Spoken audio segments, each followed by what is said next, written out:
আগের এপিসোডে যা দেখেছি। আরে আরে, চোখ দিয়ে গুলি মারবি নাকি? কিন্তু আমি এটা বুঝতেছি না, তুই রাগ কেন করতেছস? যে জায়গায় তোর গিল্টি ফিল হওয়া উচিত। এক কাজ করি, আমি আগে যাই আর তুই 5 মিনিট পরে আয়, কেমন?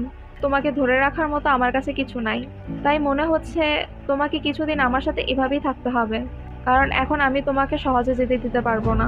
এখন আগে প্রথমে স্কাইলারকে দেখানো হয়। স্কাইলার বলতেছে, আজকে কলেজ ছুটি, ছুটির দিন আমি শান্তিতে পড়াশোনা করছি। শান্তিতে কারণ ছুটির দিনে সাইরাসকে আর দেখার লাগবে না। এই খুশিতে কান্না করতে মন চাচ্ছে, না হলে প্রতিদিনই সাইরাসের যন্ত্রণা সহ্য করতে হয়। ধুর, নেক্সট উইকে তার চেহারা আবার দেখার লাগবে, ভাবলেই শ্বাস নিতে কষ্ট হয়। না না না না, আমার এই মূল্যবান সময় সাইরাসের কথা ভেবে নষ্ট করতে চাই না। সামনে আমার মিড টার্ম পরীক্ষা, পড়তে হবে। তখন স্কাইলার ব্যাগ থেকে বই বের করছিল, তখন এই ফর্মটা দেখে তার মনে পড়ে কিছুদিন আগের কথা। তো কিছুদিন আগে যা হয়েছিল, টিচারের ক্লাস নেওয়া শেষ, উনি পরে সাইরাসকে ডাকে। সাইরাসকে ফর্মগুলো দিয়ে বলে সবাইকে দিয়ে দাও। উনি তখন বলতে শুরু করে, সামনের মাসে ক্লাস ট্রিপ আছে, সবাইকে যেতে হবে মাস্ট, তাই সবাই এই ফর্মটা পূরণ করবা।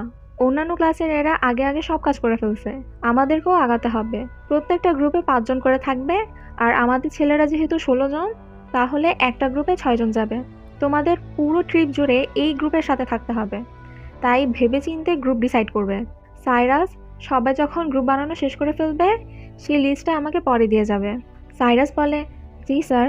পরে সাইরাস সবাইকে বলে, হে গাইস, যখন তোমাদের গ্রুপ বানানো শেষ হবে তখন আমাকে জানাবে, ঠিক আছে?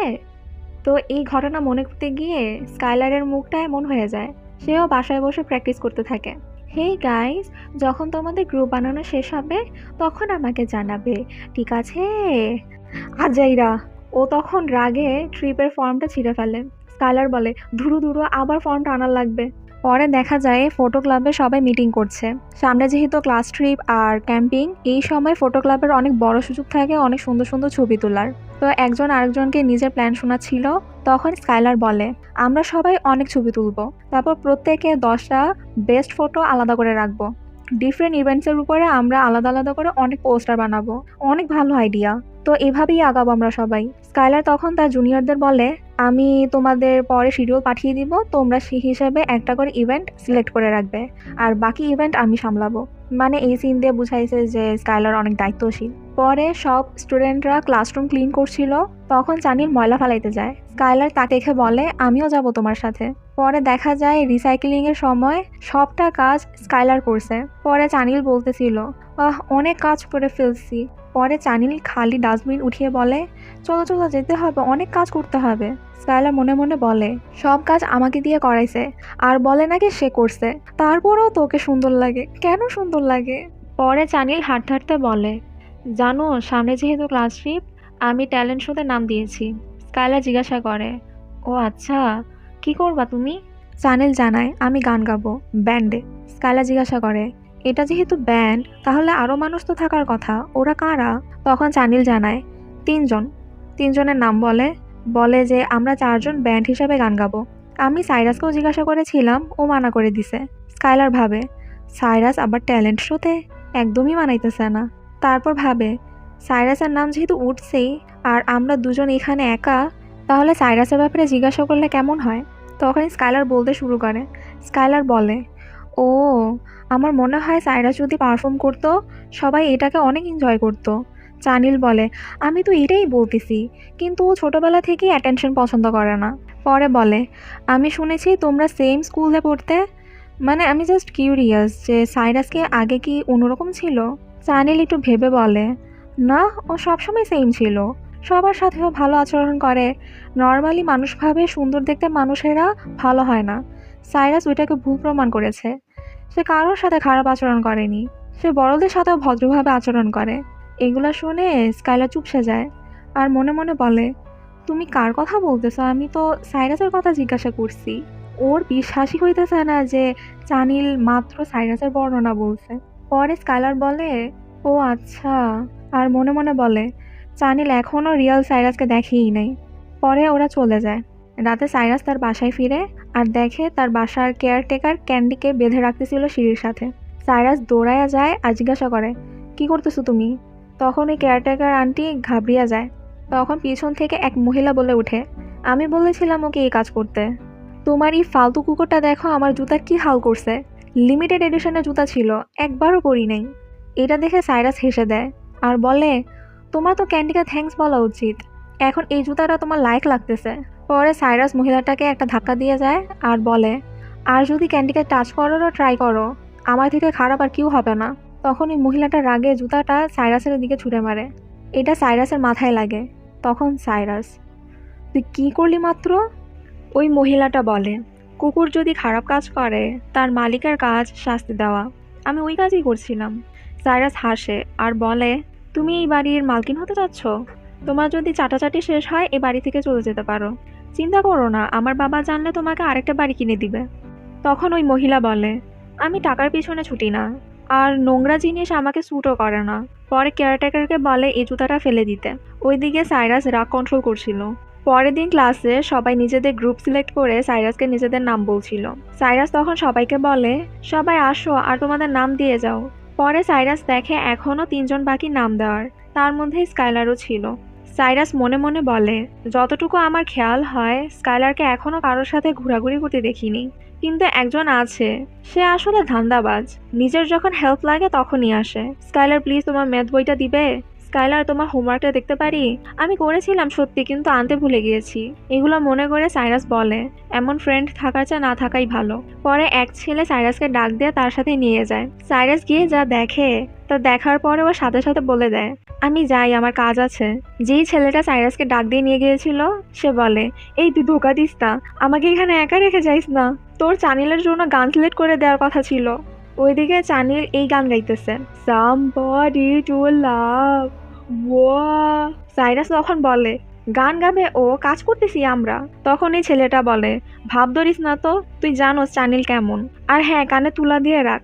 সাইরাস পরে জিজ্ঞাসা করে, তা আমরা ফটো ক্লাবে কেন এসব করছি? চানিল বলে, হ্যাঁ, আমাদের এখানে এসব করার কথা না, কিন্তু এই ক্লাবের প্রেসিডেন্টকে আমি বলেছি যে আমি কোনো কিছু এলোমেলো করব না। এটা শুনে ও আমাকে চাবি দিয়ে দিয়েছে। সাইরাস মনে মনে বলে, এই ক্লাবের প্রেসিডেন্ট কি স্কাইলার? কারণ চানিলকে এসব করতে দেওয়ার মতো বড় মন শুধু স্কাইলারেরই আছে। এটা ভেবে সাইরাস চানিলকে বলে, তুই অনেক হারামি রে। চানিল বলে, এই তুই কি বলতে চাচ্ছস? আমি প্রমিস করে আসছি আমি সবকিছু পরিষ্কার রাখবো। সাইরাস বলে, ও দেখ, ও টেবিলে পা রাখছে। চানিল তখন ওই ছেলেটার কাছে গিয়ে বলে, এই তোর সাহস কত বড়, এই পবিত্র টেবিলে তোর অপবিত্র পা রাখছস? ওই ছেলেকে এভাবে ফাঁসায় দেওয়ার কারণে ও সাইরাসের উপর রেগে যায়। পরে সাইরাস ফটো ক্লাব ঘুরে দেখতে থাকে। পরে একটা বই বের করে দেখে এটা একটা রেকর্ড বুক। এখানে ফার্স্ট ইয়ার স্টুডেন্টদের বিভিন্ন ছবি রেকর্ড করে রাখা আছে। সাইরাসের চোখ যায় স্কাইলারের ছবির উপরে, দেখে ওকে খুব উদাসীন লাগছিল সেই ছবিতে। সাইরাস তখন চানিলকে বলে, আচ্ছা, স্কাইলার ক্লাবের প্রেসিডেন্ট হলো কি করে? তুই কেন না? মানে স্কাইলার তো কত চুপচাপ থাকে। চানিল তখন বলে, এই তোদের দুজনের মাঝখানে কিছু চলতেছে? সাইরাস থতমত খায়, বলে, না, কি বলতে চাইতেছোস? চানিল বলে, না মানে স্কাইলারও তোর ব্যাপারে আমাকে জিজ্ঞাসা করছিল কয়েকদিন আগে, তেমন বিশেষ কিছু জিজ্ঞাসা করেনি। সাইরাস বলে, তা কি জিজ্ঞাসা করেছিল? পরে ক্লাসের সিন দেখানো হয়। স্কাইলারের কাছে ওই ছেলেটা আসে যে কিনা শুধু হেল্প নেওয়ার জন্য আসে। সে বলে, স্কাইলার তোমার জিমের পোশাকটা আমাকে দিবে? আসলে আমি ভুলেই গিয়েছিলাম আজকে ইংলিশের পরিবর্তে ফিজিক্যাল এডুকেশনের ক্লাস ছিল। স্কাইলার বলে, ঠিক আছে, তবে এই ক্লাসের পরের ক্লাসটাতে আমার ফিজিক্যাল এডুকেশনের ক্লাস আছে, তুমি নিজে এসে ফেরত দিয়ে যাবে, আমার জন্য যাওয়ার না লাগে। ওই ছেলেটা বলে, হ্যাঁ হ্যাঁ অবশ্যই। স্কাইলার তখন তার জিমের পোশাকটা বের করছিল, তখন সাইরাস এসে বলে, স্কাইলার তোমার সাথে আমি 1 মিনিট কথা বলতে চাই, তুমি চাইলে এখানেও বলতে পারি, তোমার ইচ্ছা। এটা শুনে স্কাইলারের আত্মা বেরিয়ে যায়। ও সেই ছেলেকে নিজের জামাটা দিয়ে বের করে দেয়। পরে বলে, কি হইছে? সাইরাস তখন লিস্টটা দেখিয়ে বলে, তুমিই বাদ আছো শুধু এইখানে। 6 নাম্বার গ্রুপটার মধ্যে 4 জন আছে, তুমি চাইলে ওই গ্রুপে চলে যেতে পারো। স্কাইলার ভাবে, শুধু শুধু ভয় পাইছি। পরে ও সেখানে নিজের নাম লিখতে থাকে। সাইরাস তার দিকেই তাকিয়ে থাকে আর কিছুক্ষণ আগে দেখা ছবিটার কথাও ভাবে। পরে স্কাইলারকে ডাক দেয়, বলে, তুমি যাও, আমি তোমাকে চানিলের ছবিগুলো ফেরত দেই। স্কাইলার তখন, হ্যাঁ হ্যাঁ। পরে স্কাইলার সাইরাসের সাথে যাচ্ছিল আর অনেক সন্দেহ করছিল যে ওর হঠাৎ করে কি হলো, আমাকে এভাবে জ্বালিয়ে এখনই আবার ফটোসগুলো ফেরত দিতে চাচ্ছে, আবার আমি যাচ্ছিও ওর সাথে। মানে ওর তো এত সহজে গিভ আপ করার কথা না, একদমই না। কেন? এটা তো চানিলের ছবি, তোমার গিল্টি ফিল হওয়া উচিত। আমার এক্সপিরিয়েন্স অনুযায়ী আমি সাইরাসকে যখনই হাসতে দেখি আমার সাথে কোনো কিছুই ভালো যায় না, কিন্তু সাইরাসকে দেখে মনে হচ্ছিল না যে ও আজ আমাকে জ্বালানোর মুডে ছিল। উফ, ও যাই করুক, আমি আমার জায়গায় অটল থাকবো, চানিলের ছবিগুলো ফেরত আনবই। সাইরাস বলে, কি হলো, আসো ভিতরে। স্কাইলার বলে, আমরা কোথায়? সাইরাস বলে, আমার বাড়িতে। স্কাইলার বলে, ও এটা বাড়ি। আর মনে মনে বলে, এটা বাড়ি কম ম্যানশন বেশি। সাইরাস বলে, কি হলো, আসছো না কেন? সাইরাস তখন কেয়ারটেকার আন্টিকে তার রুমে সফট ড্রিঙ্কস পাঠাতে বলে। কেয়ারটেকার আন্টি তাকে ইয়াং মাস্টার বলে ডাকে। স্কাইলার তখন, ওদের বাসায় কেয়ারটেকারও আছে, আবার সে সাইরাসকে ইয়াং মাস্টার বলেও ডাকে। স্কাইলার তখন সাইরাসকে বলে, সাইরাস আমি ওয়াশরুম ইউজ করতে পারি? সাইরাস বলে, হ্যাঁ, দোতলার সামনে ডানে গেলে ওয়াশরুম পাবা, আর তোমার ব্যাগটা আমার রুমে রেখে যাও। স্কাইলার ওয়াশরুমে গিয়ে পাগল হয়ে যায়। কি অবস্থা, ওদের ওয়াশরুম আমার লিভিং রুমের সমান। ওদের ফ্যামিলি যে এত রিচ আমি তো জানতাম না। আর এই বান্দার সাথে আমি পাঙ্গা নিয়েছি। ও রেগে গেলে তো লোক ভাড়া করে আমাকে কবর দিয়ে দিবে, আর কেউ জানবেও না। পরে ও শান্ত হয়, এটা ভেবে যে সাইরাস এখনো কিছু করেনি ওর সাথে, তার আগে সে হাল ছেড়ে দিয়েছে। স্কাইলার পরে সাইরাসের রুমে যায়। সেখানে ক্যান্ডি স্কাইলারকে দেখে তার কাছে যায়, পর কিউটভাবে ঘেউ ঘেউ উঠতে থাকে। স্কাইলার যে কুকুর পছন্দ করে, তার কাছে এটা অনেক কিউট লাগে। সে তখন ক্যান্ডিকে আদর করতে তাকে টাচ করে।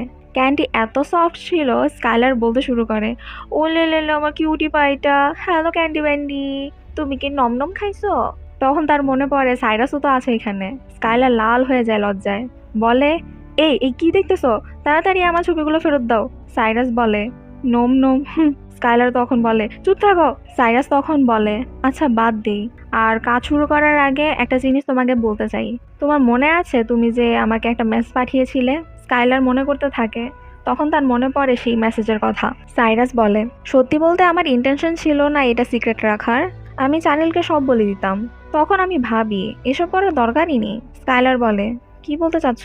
সাইরাস বলে, তুমি বলেছিলে যতদিন আমি তোমার সিক্রেটকে সিক্রেট রাখবো ততদিন তুমি আমার হয়ে কাজ করবে, আমি যা বলবো তাই করবে। তো আমার বলা প্রতিটা কাজ তুমি করলে আমি এখান থেকে একটা করে ফটো ডিলিট করে দিব। আইডিয়াটা ভালো না? স্কাইলার তখন ভাবে যে আমি এখন কি বলবো, আমাকে এই বলে নিয়ে আসছে সব ছবি ফেরত দিয়ে দিবে, এখন অন্য কথা বলতেছে। এমনি তো মনে হচ্ছে সে ডিল করছে, কিন্তু এটা একটা হুমকি। কি করি এখন? আচ্ছা বাদ দিই, এভাবেও আমার কাছে অন্য কোনো অপশনস নেই। আপাতত তালে তাল মিলাই, পরেটা পরে দেখা যাবে। পরে স্কাইলার হ্যাঁ বলে। সাইরাস খুশি হয়ে বলে, তোমাকে এই জন্যই আমি ট্যালেন্টেড বলি। আচ্ছা এত দূর তুমি এই পর্যন্ত এসেছো, তাই আজকে কয়টা ফটোস ডিলিট করে দিই, তুমি চাইলে এসে দেখতে পারো, এমনকি প্রতিবার এসে দেখতে পারবে আমি ফটোস ডিলিট করি নাকি। স্কাইলার মনে মনে বলে, অবশ্যই আমি তাকে বিশ্বাস করি না, কিন্তু আমি আর আগাতে চাচ্ছি না এই টপিক নিয়ে। স্কাইলার বলে, না না, সেটা দরকার হবে না, আই জাস্ট হোপ তুমি তোমার প্রমিস এইবার রাখবে। ক্যান্ডি তখন সাইরাসের কাছে যায়। সাইরাস ক্যান্ডিকে আদর করতে করতে বলে, কি ফালতু কথা বলছো, বিশ্বাসই তো সব ডিলের জন্য অনেক ইম্পর্টেন্ট, ডোন্ট ওয়ারি, আমি আমার প্রমিস কখনো ভাঙবো না। পরে দেখে স্কাইলার তো সেখানে নেই। পরে দেখে যে পেন ড্রাইভে ফটোসগুলো রেখেছিল সেটাও গায়েব। ওইদিকে দেখা যায় স্কাইলার ছুটতেছে, আর এইদিকে সাইরাস বলতেছে, স্কাইলার তুই জাহান্নামে যা। সাইরাস তখন স্কাইলারের পিছু নেয় আর বলতে থাকে, স্কাইলার বোকামি করিস না, দাঁড়া বলতেছি। পরে স্কাইলারকে ধরতে নেয়, তখনই সিঁড়ি থেকে দুজন নিচে পড়ে যায়। পরে দেখে স্কাইলার তার মাথাতে ব্যথা অনুভব করছে, হাত দিয়ে দেখে রক্ত পড়তেছে, আর মনে মনে বলে, আমি শুধু ছবিগুলো ফেরত নিতে আসছিলাম, কিন্তু এত কিছু যে সহ্য করতে হবে জানলে। পরেও সাইরাসের কলার ধরে আর বলে, তুই কি পাগল, সিঁড়িতে থাকা মানুষকে এভাবে টান দেয়, তোর জন্য আমি কত ব্যথা। পরে খেয়াল করে সাইরাসের এই অবস্থা। সাইরাস তখন বলে, তুমিই তো পেন ড্রাইভ নিয়ে দৌড় দিছো, আমি তো সেটাই নিতে আসছিলাম। স্কাইলার তখন চশমাটা পরে আর সাইরাসকে জিজ্ঞাসা করে, সাইরাস তুমি কেন এসব করছো, তুমি আমার কাছ থেকে এমন কী চাও যার জন্য এত প্রবলেম তৈরি করতেছো? আমি জানি তুমি ইচ্ছে করেই আমাকে বিপদে ফালিয়েছো, আমাকে এখন সত্যি করে বলো তুমি কি চাও আমার কাছ থেকে। যতদিন তুমি আমার সিক্রেটকে সিক্রেট রাখবে আমি ততদিন তোমার সাথে থাকবো। সাইরাস তখন হাসে আর বলে, স্কাইলার তুমি একটা, এটা বলে থেমে যায়। ওইদিকে স্কাইলার ভাবতে থাকে, আমি কি ভুল জায়গায় এই কথাগুলো বলতেছি, ওর কাছে এটা মজা লাগতেছে, কি আজাইরা। তারপর বলে, নাকি তুমি আমাকে পছন্দই করো না তাই আমাকে বুলি করে যাচ্ছ, কিছু তো বলো। সাইরাস তখন বলে, এমন না যে আমি তোমাকে পছন্দ করি না, আসলে আমি তোমার ব্যাপারে আরো জানতে চাই। স্কাইলার লাল হয়ে যায় এই কথা শুনে, আর ভাবে কি বলতেছে ও। সাইরাস তখন স্কাইলারের দিকে আগাতে থাকে। স্কাইলার বলে, কি করতেছো তুমি? সাইরাস বলে, আমি একটা কথা জানতে চাই। স্কাইলার বলে, কি জানতে চাও? সাইরাস বলে, একটা ছেলে আরেকটা ছেলের প্রতি ফিলিংস রাখে কিভাবে, বলো না। এটা কি অমন যেমন একটা ছেলে একটা মেয়ের প্রতি রাখে? আর তুমি জানো তুমি যদি এই ব্যাপারটা ক্লিয়ার করো তুমি এই পেন ড্রাইভটা নিয়ে যেতে পারো। বলো এখন এই ছেলে ছেলে প্রেম কিভাবে কাজ করে, তুমি কি এইভাবেই জন্মেছিলে নাকি? স্কাইলার বলে, এই তুমি কি? সাইরাস বলে, যদি তুমি ছেলে পছন্দ করো তার মানে তুমি মেয়ে পছন্দই করো না। স্কাইলার তাকে থামতে বলে। সাইরাস বলেই যায়, তুমি চানিলকে কেন পছন্দ করো? চানিল কি তোমার ফার্স্ট লাভ? এটা শুনে স্কাইলারের কিছু একটা হয়। আমাদের তখন স্কাইলারের ফ্ল্যাশব্যাক দেখানো হয়। স্কাইলার কাঁদতেছে আর কেউ একজন তাকে এটা বলতেছে, আই উইশ তোমার সাথে আমার কখনো দেখাই না হতো, আই উইশ তুমি মরে যেতে। এসব মনে করে স্কাইলারের কি যেন একটা হয় আর ও পাগলের মতো হাসতে থাকে। সে সাইরাসকে বলে, তো তোমার কাছে আমি শুধু ছেলেপ্রেমী? তোমার কাছে এটা মজা লাগতেছে? You think I am a joke? Cyrus অবাক হয়। স্কাইলার সাইরাসকে একটা ধাক্কা দেয় আর বলে, সরি, কিন্তু এসব ব্যাপারে আমি তোমাকে কোনো হেল্প করতে পারবো না। তোমাকে অন্য কিছু ভাবতে হবে যেটাতে আমি তোমার হেল্প করতে পারবো। পরে স্কাইলার চলে যায়। ওইদিকে কেয়ারটেকার সাইরাসকে এমন রক্তাক্ত দেখে তো পুরাই হতভম্ব। সাইরাস মনে মনে বলে, যেমনটা ভেবেছি ও আমাকে বিশ্বাস করেনি, কিন্তু আমি এইবার সত্যি সিরিয়াস ছিলাম।